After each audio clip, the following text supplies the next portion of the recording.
ఈ సందర్భంగా భావిస్తూ ఉన్నా.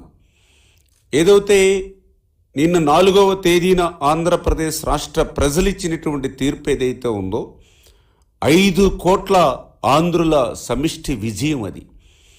ఏదైతే ఈ యొక్క 5 సంవత్సరాల జగన్మోహన్ రెడ్డి పాలన మీద జనం తిరగబడి ఒక ప్రపంచంలా జగన్పై విరుచుకుపడి ఈ నిరంకుశత్వ నియంతృత్వ రాజ్యాన్ని కోకట వేళ్లతో పెకలించి కుప్ప కూల్చినటువంటి చారిత్రాత్మకమైనటువంటి విజయం నిన్నటి విజయం. అటువంటి విజయం పట్ల మరి ఏదైతే జగన్మోహన్ రెడ్డి మరి గుర్తించుకోవాల్సింది, ప్రజాస్వామ్యంలో పాలకులు అనేవాళ్ళు యజమానులు కాదు, పాలకులు అనేవాళ్ళు సేవకుల మాదిరిగా ఉండాలనేటువంటి విషయాన్ని వాస్తవాన్ని మరిచిపోయి ఏదైతే ఒక హిట్లరు, ఒక ముస్సోలిని, ఒక ముషారఫ్ మించినటువంటి నిరంకుశత్వ నియంతృత్వ పాలనని ఏదైతే ఆంధ్రప్రదేశ్ రాష్ట్రంలో అందించాడో దానితో ఏదైతే పెద్ద ఎత్తున ప్రజాగ్రహం మరి ఏదైతే ఆంధ్రప్రదేశ్ రాష్ట్రంలో వెల్లువెత్తితే ఆ యొక్క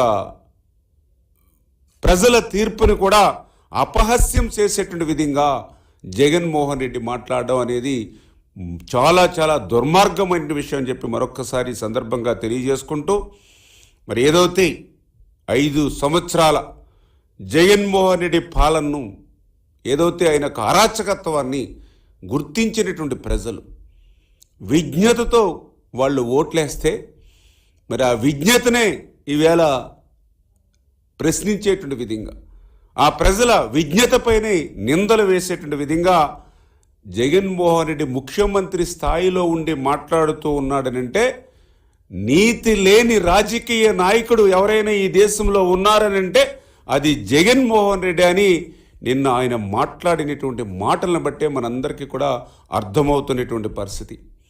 నిన్న ఆయన మాట్లాడుతూ అమ్మఒడి అందుకున్నటువంటి తల్లులు, పెన్షన్లు అందుకున్నటువంటి అవ్వాతాతలు, డోక్రా మహిళలు, ఎవరైతే పథకాలు ఉన్నటువంటి మహిళలు అందరూ కూడా నన్ను మోసం చేశారని ఆయన మాట్లాడడం కానీ, వైఎస్ఆర్సీపీ సోషల్ మీడియా అయితే ఇంకొక అడుగు ముందుకేసి ఏదైతే ప్రజలే జగన్ని మోసం చేశారని వాళ్ళు ప్రచారం చేయడం కానీ, అంటే ఏదైతే 99% మేనిఫెస్టోని నేను అమలు చేశాను, ప్రజలు ఓట్లేసేట విషయంలో నన్ను మోసం చేశారని జగన్మోహన్ రెడ్డి ఏదైతే నిన్న మాట్లాడుతూ ఉన్నాడో, మరి ఆయన ప్యూడల్ మనస్తత్వాన్ని, ఆయన పెత్తందారి మనస్తత్వాన్ని నిన్న అద్దం పట్టినటువంటి విషయం.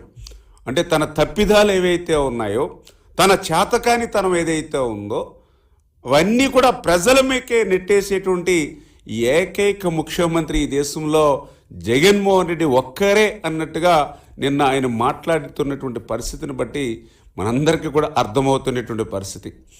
అంటే 99% మేనిఫెస్టోను అమలు చేశారని పదే అబద్ధాన్ని చెబితే అది నిజం కాదనేటువంటి వాస్తవాన్ని ఈవేళ జగన్మోహన్ రెడ్డి గుర్తుపెట్టుకోవాల్సిన అవసరం ఉంది.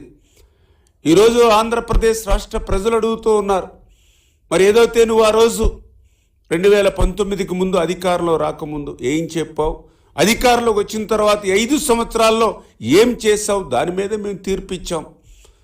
ఆ రోజు 25 మంది ఎంపీలు ఉండి నేను కేంద్రం మెడలు వంచి ప్రత్యేక హోదా తెస్తానన్నావు. మరి 22+ మళ్ళీ రాజ్యసభ 31 మంది ఎంపీలుంటే మరి వేళ ఆ హోదా ఎక్కడుందని చెప్పి వేళ ప్రజలు ఇచ్చినటువంటి తీర్పు. వారం రోజుల్లోనే సిపిఎస్ రద్దని చెప్పావు. మరి వేల వారాలు గడిచినా కూడా మరి ఆ సిపిఎస్ ఎక్కడని వేళ ప్రజలు తీర్పిచ్చినటువంటి పరిస్థితి. ప్రతి సంవత్సరం కూడా డిఎస్సి అన్నావు, మెగా డిఎస్సి అన్నావు. 5 సంవత్సరాల్లో మరి ఎక్కడా అని చెప్పి ఈవేళ ప్రజలు ఇచ్చినటువంటి తీర్పు. ప్రతి జనవరి జాబ్ క్యాలెండర్ అన్నావు, 5 జనవరిలు అయినాయి, ఎక్కడా అని చెప్పి ఈవేళ ప్రజలు ఇచ్చినటువంటి తీర్పు. ఆ రోజు సాక్షాత్తు అసెంబ్లీలో పోలవరం 2020 జూన్ కన్నావు, మళ్ళీ 2021 ఆగస్టు కని చెప్పావు, మళ్ళీ 2022 డిసెంబర్కి పూర్తి చేస్తానని చెప్పావు.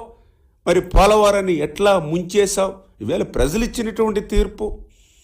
ఆ రోజు ప్రతిపక్ష నాయకుడిగా అమరావతిని స్వాగతిస్తూ ఉన్న 30,000 ఎకరాలు పైబడి రాజధానికి ఉండాలని ఆ రోజు అసెంబ్లీలో చెప్పి అధికారంలోకి వచ్చిన తర్వాత అమరావతి కాదు 3 ముక్కలని చెప్పి ఏ 3 ముక్కలైనా ఒక్క ముక్కలైనా ఒక్క ఇటుకు కూడా పెట్టలేనటువంటి నీ అసమర్థతకి నిన్న ప్రజలు ఇచ్చినటువంటి తీర్పు,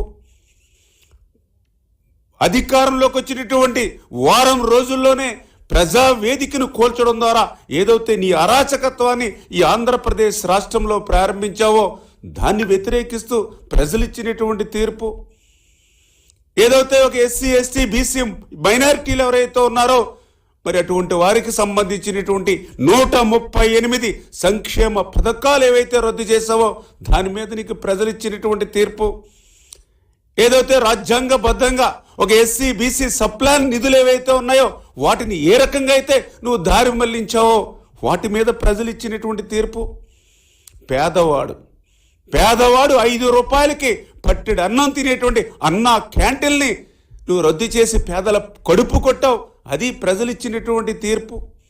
ఒక ఆడబిడ్డ పెళ్లి చేసుకుంటే ఒక చంద్రన్న పెళ్లి కానుక, ఎవరైనా ప్రమాదవశాత్తు ఎవరైనా చనిపోతే వాళ్ళకు ఒక చంద్రన్న బీమా, మరి వాటిని రద్దు చేశావు. అందుకే ఈరోజు ప్రజలు ఇచ్చినటువంటి తీర్పు. ఏదైతే ఈవేళ ప్రకృతి సహజ సిద్ధంగా వచ్చేటువంటి ఇసుకను కూడా నువ్వు ఈవేళ కొల్లగొట్టినటువంటి పరిస్థితి. ఏదైతే ఆ రోజు మద్యపాన నిషేధం అన్నావు, అధికారంలోకి వచ్చాక మద్యాన్నే వనరుగా మార్చుకుని ఆ బ్రాందీ షాపుల్ని నువ్వు సొంతం చేసుకుని ఆ బ్రాందీ షాపుల్లో సైతం నువ్వు సొంతంగా నీ సొంత బ్రాండులను తయారు చేసుకుని కల్తీ మద్యం, నాసిరకం మద్యం ఇచ్చి ఈవేళ వాళ్ళ జేబులు కొట్టేయడమే కాదు వాళ్ళ ప్రాణాలను ఏవైతే కొల్లగొట్టావో దాని మీద ప్రజలు ఇచ్చినటువంటి తీర్పు. ఏదైతే ఈ యొక్క ఆంధ్రప్రదేశ్ రాష్ట్రంలో ఏదైతే విలువైనటువంటి గనులు ఏవైతే ఉన్నాయో, మైన్స్ ఏవైతే ఉన్నాయో